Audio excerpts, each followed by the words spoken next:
अपुण्यात्माओं परमात्मा का ज्ञान ओए होए। और ज्ञान सब ज्ञानड़ी, कबीर ज्ञान सो ज्ञान, जैसे गोला तोब को करता चले मैदान।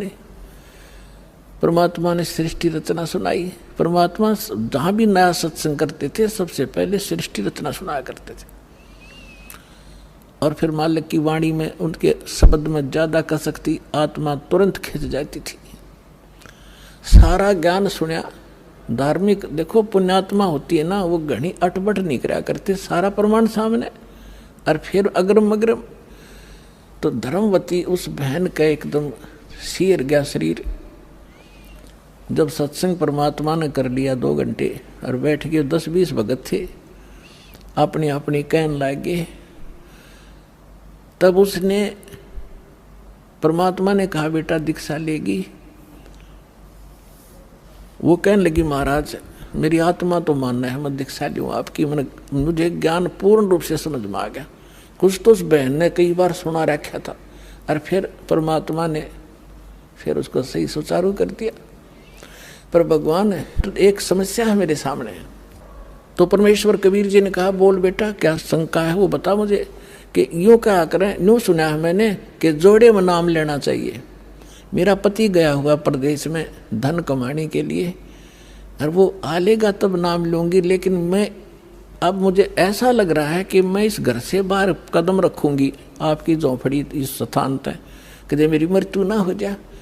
आज मुझे आपके सत्संग से एक एक पल भारी हो गया कि ये जीवन नाश हो रहा है मेरा, तो मैं नाम कैसे लूँ। परमात्मा बोले बेटा ये भ्रम जो इन मूर्खों का पैदा किया हुआ है, तुम एक दिन जन्मे नहीं, एक दिन मृत्यु नहीं होगी। आपके पति आपसे बड़े हुए, पहले जन्म हुआ आपका बाद में हुआ।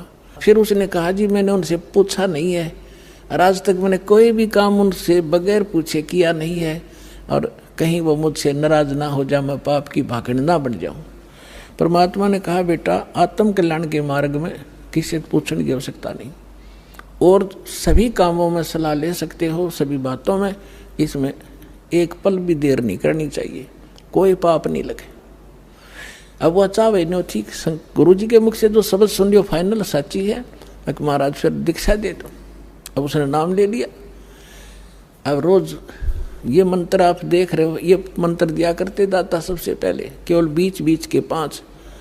अब हम हिंदू इनके ऊपर आरूढ़ थे ही, लेकिन वो मंत्र गलत जाप करे थे। ये मूल मंत्र है इनके।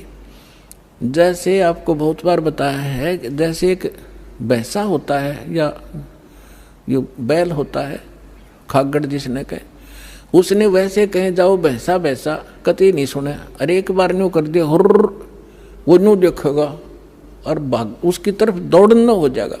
तो उसका अट्रैक्शन है, विवश है उसके उस शब्द से, वो खिंच जाता है। तो ये वो मंत्र है। और परम संत से लिए बिना ये मंत्र सूखे जाप करने तो लाभ नहीं हो। एक नियम है, उस नियम के अनुसार ही आपने चलना पड़ेगा। तो ये मंत्र दिए उसने, मतलब गदगद होगी, अक्सर भगवान ही न था। यही तो हम देवता पूजा करते थे। परमात्मा ने कहा बेटिया पूजा नहीं है, ये यहाँ के संरक्षक हैं, और मूल पूजा तो सतगुरु की है।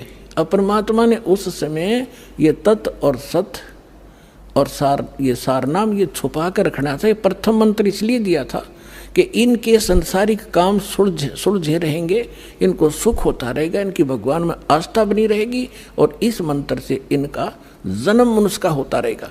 इन आपको यहाँ तक लाना था, इस बिचली पीढ़ी तक।